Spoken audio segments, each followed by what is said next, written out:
Of the Art Lewis Show. I'm Art Lewis. In studio with me also is Jonathan Dent this morning. Good morning. Friday morning. Absolutely. A beautiful, beautiful rainy day.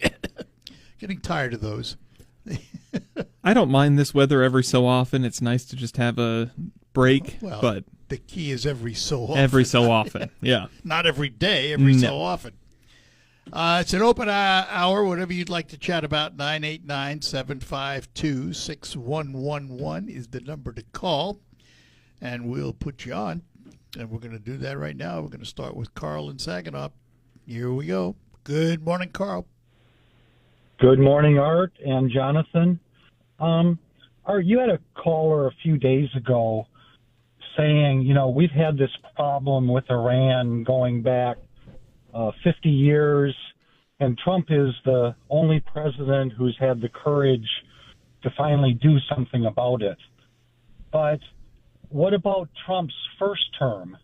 He was president for 4 years, and he didn't attack Iran like this in his first term. No, he came in like all the other presidents, looking for a peaceful way to get him to come to terms. Yes. Period. Yeah, so there's reasons why the other presidents didn't work, did it? Yeah, why the other presidents didn't do this? Yeah, instead they sent him what? Why. So what? They sent him plane loads of cash. Think that was a good idea? Iran is making tons of money right now. No. Let's not jump ahead like that. I asked you a question.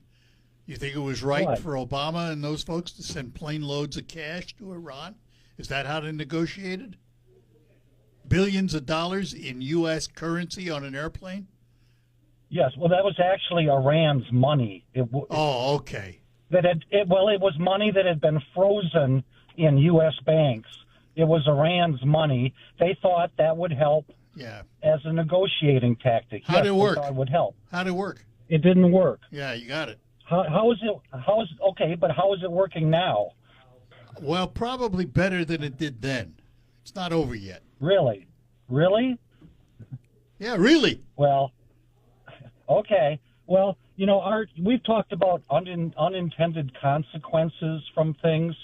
When we invaded Iraq in 2003, Iraq and Iran had been mortal enemies for decades. Well, we took Iraq out of the picture. So Iran, who'd lost like 1 million men in that war, didn't have to worry about Iraq anymore and turned its focus to other things. Like us. Yeah, like us. So we're paying the price for it. Exactly. Yeah. So we put up with it for long enough. Well, you think this is going to solve the problem? I don't know. We'll find out. That's an interesting question. I have not the answer for that.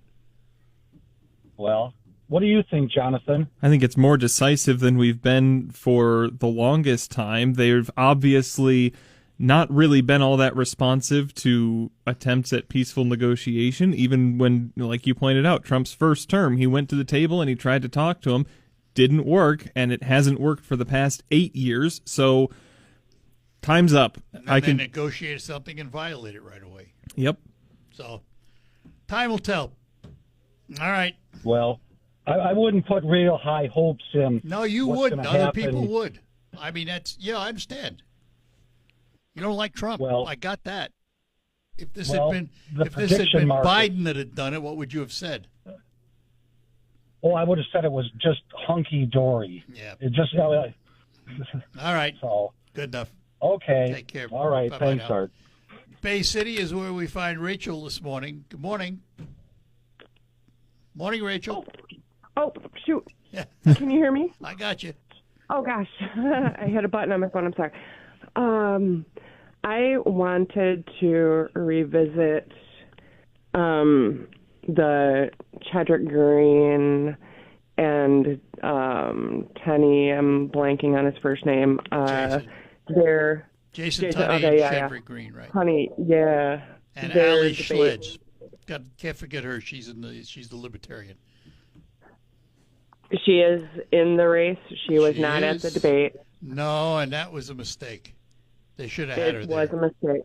I agree. And I'll tell you why, because I had her on my show, and I heard it. Whether you like her, like the positions or not, she speaks extremely well, very intelligent, and laid out some interesting things. And I think she should have been there. And so did the League of Women Voters. That's why they pulled out. When you had her on and she was discussing why she was not allowed to participate, what we heard from mainstream media was that she didn't qualify for their reasons. She said she did qualify. Yeah, she didn't qualify because they said she didn't have enough support. Which, 10%, I mean, something like that. yeah, that's crazy, man. That's crazy. Anyways, though, the debate, Chedrick, he was more money, more money, more money, more money. Give me more money. Give me more money. We need more money. That was everything that he said. Besides also stumbling, reading, and being I'm going to stop unable you. to beat the I'm going to script. stop you, Rachel, because and this is not. I don't live in that district, so it doesn't matter who I like or don't like. Doesn't matter for me. But I'm going to stop you there because I've known Chedrick for decades, and he is anything but a stumbling idiot. He is smarter than a whip, rose to the highest non-commissioned officer position in the Marine Corps, has risen in the ranks in his fire department. He is very intelligent. So is Jason Tunney. But I don't want you to demean Chedrick because of either prejudice or, and I don't mean prejudice in the way a lot of people mean it. I mean a political prejudice. He's much more worthy of better than that. Well, was that on display at the debate is the question, I guess. I didn't see it. I would imagine it was. Okay. I watched the debate. That's what I'm calling to talk about. What I just said is exactly what his performance was at as you saw it. The debate. I know your friends. I know your buddies. And also, I completely respect and admire his career and everything that he has accomplished personally and also for America. But what I'm talking about is what he said at the debate. It was pitiful. It was horrible. Do not vote for Chedrick Green. Bad candidate for America. Bad candidate for Michigan. According to your views. Yep. According to your views. Yep, exactly. You're entitled That's to what the I'm talking opinion. about. Yep, that's what I'm talking about. Watch his debate. Well, Watch you're his debate entitled with to Tony. the opinion, Yep. Rachel, and that's fine. That's what makes a horse race. Mm-hmm. That's why we have. That's why we go to the polls and vote in confidence. Absolutely. All right. Yep. Good enough, kid. Thank you. Thanks. Take care. Bye Bye. now. Yeah, I just sometimes we look at things through politically colored glasses and we don't see the whole picture. I understand what she's saying. I haven't seen the debate. I haven't either. So I could see there being nervousness and I that would kind of say thing. this. He's running on a Democratic ticket. Democratic tickets typically are money, taxes, and stuff like that. Listen, both sides, almost every candidate you see now for governor or in this race or anywhere else, we're going to lower the costs. We're going to lower taxes. We're going to get rid of this. And then nothing ever happens because it's all political speak. I haven't really heard much concrete out of this race in terms of plans. I've heard from Green. I've heard we're going to pay for this, pay for that, pay for this with taxpayer dollars. Yeah. And I've heard from Tunney, Democrats left us without representation for over a year, or whatever it ended up being. That those seem to be the main points, and it's like, okay, let's. Yeah, what's the main points, but those are plan? both true. They're Democrats true. will pay for things with more taxes, and Tunney's right. The Democrats left them without representation. They're for a both year. true, but it's okay. Let's move. Let's move beyond that a little bit. Yeah. Yeah. Well, and you already hear it in the national, pros that they're already going after anti-Trump, Trump. Yeah. If that's all they do at the election, they will lose again. Exactly. Yep. You need Time to put tell us forward what something you're strong. Gonna do, not what he didn't do. Tell us what you're going to do and how you're going to do it. Mm-hmm. How refreshing would that be? All right, we'll get back to our phones here in just a moment, 989-752-6111. But let's give away some money, or at least try, because here's your chance. Hey. Right, that's a joke. Yeah. And I hear you it's, ask them stuff, and they have no answers. Here, you want to help education? Get rid of all the digital stuff, because the more digital you add, if you look at the studies that have been done, the stupider the kids get. Right? It's a fact. You know, they say all these things, but if you both sides, until you get a butt kicker in there, right? That's not part of the game. One that has nothing to gain. Right, I'd rather have some non-educated people in there, because it seems to me the more educated you are, the more screwed up it gets. And I can verify this because look at the last 50 years. Right, look at it. I'm not denying it. I'm just going to sit here and laugh because it's true. I mean, that's kind of what we were saying. We want someone to come in and lay out, here's what we're going to do. Give us something concrete. And this has been my somebody view. like Trump. Yeah, this has been my view for a while. I think the country is ripe for a third party. But that third party is going to have to be led by someone who has that gravitas, that certain something, because Well, when you think about but when you think about it, that, for example, is how Barack Obama got elected, because 4 years before his presidency, he made the speech at the convention, which put him on everybody's map because he had that certain personality. And unfortunately, in this country, many voters are shallow. They don't vote for. They don't vote for what. They don't vote for what they say. They vote for what kind of clothes they wear, what their hair looks like, how they sound. So it's. I keep saying a third party candidate who has those voted things. for Obama. Obama won because of the color of his skin, right? But he's got a white mom. I wouldn't go that far. You don't think a lot of minorities voted for him for that? That's just ridiculous. Some, I'm sure, some. But then again, there's probably. And you know what I call But you know what? Sean, at the same time, you can say, well, I think a lot of minorities voted for him. I'm willing to bet but I'm willing to bet on the other side of that, there's a lot of whites that didn't. Well, sure. And you know what I call them? What's the deal? They're stupid.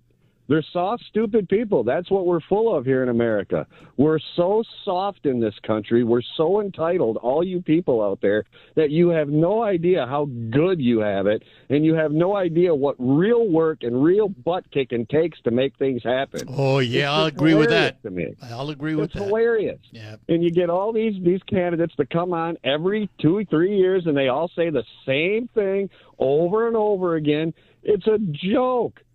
Yep. Until you realize that the system is totally and completely a grift and a scam, you're never going to fix it. But here's the thing, and I'm going to just ask you this for fun. Did you ever run for office? No, I have not. And you'd be that butt kicker. I mean, there you are. I would be that butt kicker because I don't tolerate your bull crap, and I don't tolerate your safe spaces. And if you went to college, automatically, if you went to college today, most employers are going, no, that's not the guy we want, because you're going to need special stuff, and you're going to, you're smart about one thing, but you're stupid about 99% of the other stuff. You've never lived it. That's too big a You've generality. been in school up until you're 30. Come on, what do you know? That's too big a generality. I'd rather have the farmer. No. The farmer knows how to get it done. Yeah, but there's not enough farmers. You need engineers, and you need people. You need people that actually went to college to learn things, and they do. Well, no, you don't. Yeah, you do. Yeah, you do. Yeah, you Did do. Ben Franklin go to college? Hey, no, you don't. I don't know. When you go to your doctor, you don't. want him to be a farmer, or you want him to be a doctor? Most doctors I go to are absolutely horrible. They give me all these pills, and they call them side effects. It's not a side effect. That's your body being poisoned. Come on, wake up, people. All right. So my whole point is you ain't getting anywhere. You ain't getting anywhere. All these people, they're scammers is what they are. But I appreciate Shedrick's service. He seems like a hell of a good guy in the military. Good enough. Yeah. Thanks. Take care. Okay. Bye-bye. Yep. And here's Mike in Thomas Township. Mike, good morning. Hey, good morning, guys. I wanted to talk a little bit about the end of this conflict over in Iran. What end? You know, he's given them another 2 weeks again, and to negotiate. Obviously, they're not negotiating; they're just Stalling. Stalling. Yep. So, what I'd like to see them do is take Cog Island, and that's their main source for their economy. I mean, about 90% of their money comes from oil that goes through that island. So take it, and I think we could do that without a whole lot of problem, and then secure it. And then also, if they keep on shooting missiles, they got to know where some of these missiles are coming from. Wipe out every drone and missile. Well, they do that, but it's after the fact. When a missile launches, they pinpoint where it was, and they go after that site. And usually, they're portable. They're mobile. Yes, almost all of them. But they knock them out as soon as they see them. And if they're going to take the island there, that's a big jump to put boots on the ground to secure it. I know. And so support for that, I don't know.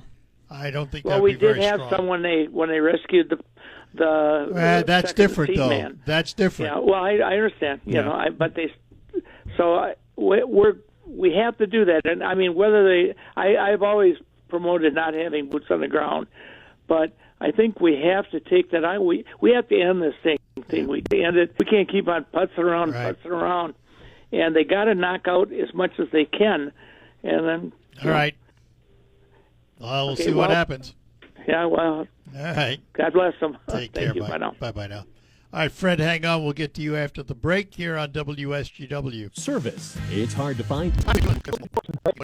His mouth anyway. Yeah, I mean, I'm a New Yorker. I grew up knowing about the whole Trump family, and his bravado and all of that stuff never impressed me. But when he says he's going to do something, most of the time he does it. Now, unfortunately for him, one of the things he said he was going to do was lower our costs and all of that.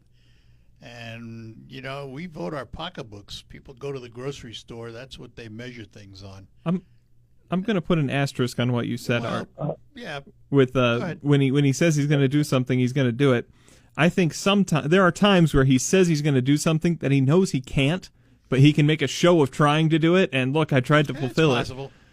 That's possible. It's always possible. A lot of politicians do that, yeah. I think. But you know, he's accomplished more than not what he said he's going to do. So we give him that. I mean, it's. I have to go. I have an appointment. All right. You guys have a great weekend. You too, Fred. Too. Thanks for calling. Bye-bye. Bye now. And we're going to stay out in that area in Hemlock anyway. We're going to talk to Jim in Hemlock. Jim, good morning. It's Tim. Tim, is it really? Art, how you doing? Art and Jonathan. Good. Well, we got the last two letters of the name were right. Yeah, you got the last two letters. That's good enough. I'll answer to anything. But I would debate with you when he says he's going to do something. He'll get it done. I don't want to go into that. I want to talk about the Iran situation, but let's talk about that new and cheaper health care program that he talked about 10 years ago. He's never done anything with that and a lot of other things. But you were talking at first caller called in talking about Iran and the Iran war. And I want to know, are we better off today than we were before we attacked Iran? We won't know that till it's over. I would say at the moment, technically, probably yes, because they're tied up doing other stuff and they can't attack us and can't, support their. I look at it. Well, I understand that, but hear me out. Okay, I'll hear you. I don't judge these things till they're over. And what I have said from the beginning is I want to know what the end game is. Mm-hmm. At what point do we say, okay, we're out? And we didn't do that in Iraq. We didn't do that in Afghanistan. And I think the American public are tired of that. They want to know what the end game is. Well, you partially answered part of my question. We're cornered. This was poorly planned. We're cornered, and we have two things to do. We can say, like he tried to say the other day, there's a new regime now. There's been a regime change, and the same institutions are in place. That's not. I wouldn't say that. Yeah. Well, the same theocracy's in place. Yeah, that's why I wouldn't call it. I wouldn't call it a new regime. When people call things okay, a new regime to me, a new regime to me means an entire change of philosophy. Correct. And they don't have that. According to the Pentagon, they still have 66% of their ballistic missiles. That's something we were supposed to destroy. They're still making drones, and they're still going to go forward with this nuke program. And we don't have the nuclear material. We don't know where it is. And the Straits of Hormuz happened to be open before the war, and now it's clearly indicated that Iran can close the Straits and damage the world economy. So I would say at this point in time, Iran's won this thing, and they're going to negotiate. If you saw the 10-point plan that Trump said, hey, this is something we can work with, let's start with this. We say you can't have a nuclear program. They say we can. Where are we going to work on that? That's why what are we going to do? So we got one thing to do. We back out. We've been totally embarrassed. No, tactically, we won. Strategically, we've lost. We don't back out. No, I don't think so. Then we're going to have to escalate, like that other caller said, take over that island, and we're going to have to send our troops in. And it's going to go on for the next 10 or 15 years because they're going to have to stay there. I don't think so. And they're going to have to fight. I don't think so. I don't think the American public will put up with that. I think the next 2 weeks are going to tell us a heck of a lot of what we can expect. But I'm with you, Art. We're going to know when it's over kind of how things went. I don't think Iran is negotiating from a position of power in this situation. I don't think they have the upper hand as much as people on social media. They like to make a lot of noise. They like to make a lot of noise. They're experts at putting information out there one way or the other. How much you paying for gas, Jonathan? I understand that, but I also understand. I also understand that paying for gas right now does not translate to the long-term situation. Jonathan, this is the problem that I see with a lot of people these days, especially we look at things like Social Security, we look at a lot of the institutions that are just hurting us right now. We're not willing to bite the bullet and take the pain for longer term benefit. Well, Art, wait a second. Let me get something in here. Art said the American people won't go for it, and we don't want to lose troops, and that's where we're cornered. Well, that's what you think. I'm not sure. I don't think we're cornered. I don't agree with that either. I want to see the end game, though. Let me explain it. Real quick. I got to take a break. Okay, Sorry. You either escalate the situation with troops on the ground, or you back away from a situation where those straits are controlled by Iran. Well, see, that's where you and I are going to disagree. We've shown we can't do it. I think there's more than two choices. So we'll go from there. I got to take a break, though. All right, thanks. Tim, thanks. Bye-bye now. All right, we'll be back. Gotta go. That gentleman before me has it right, but you two can't see it.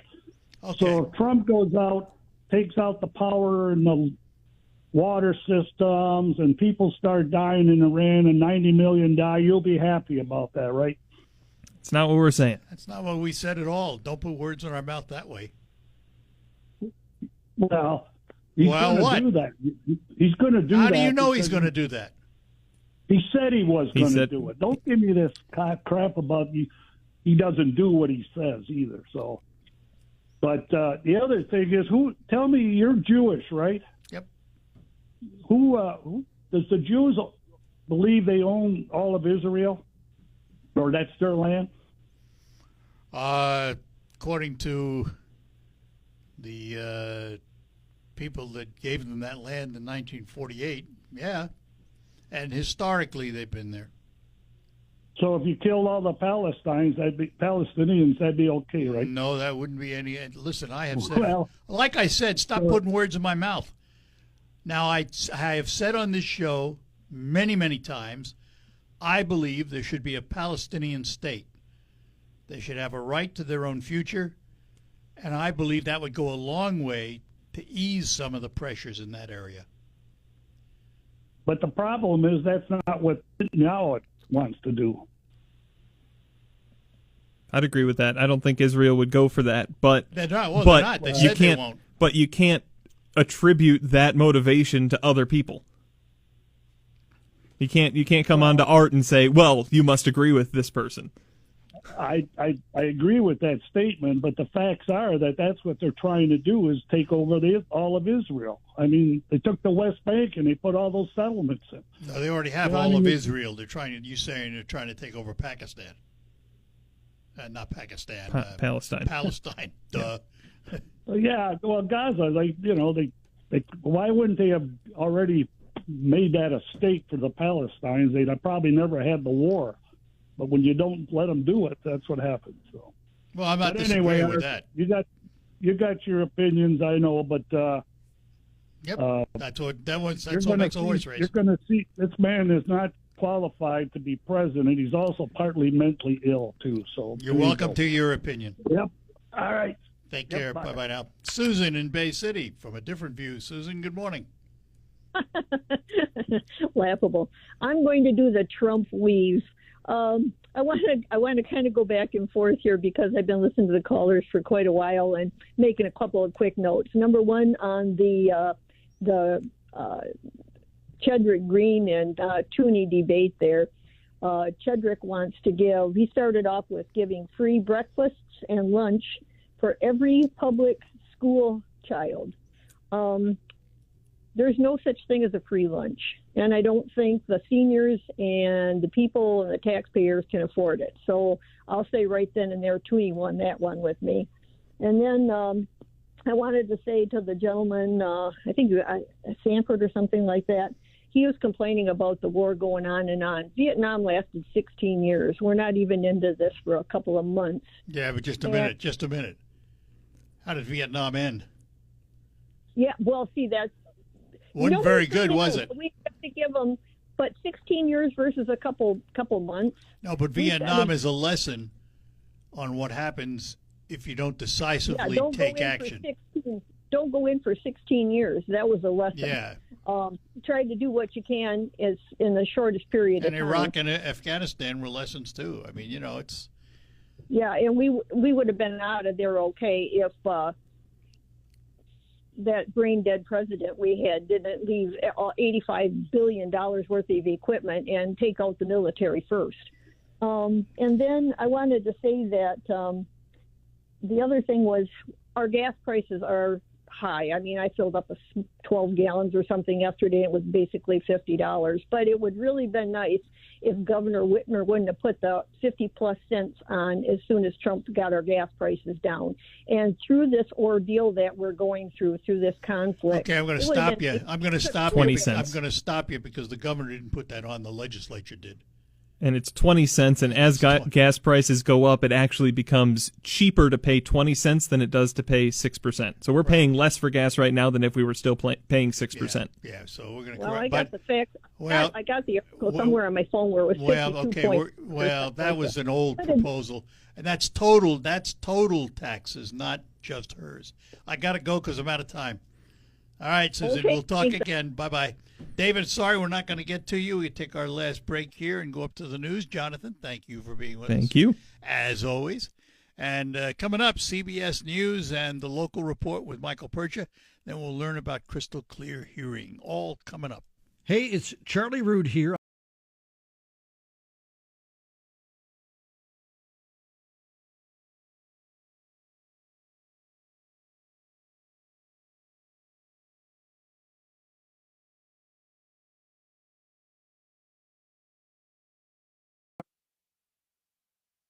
Broadcasting from the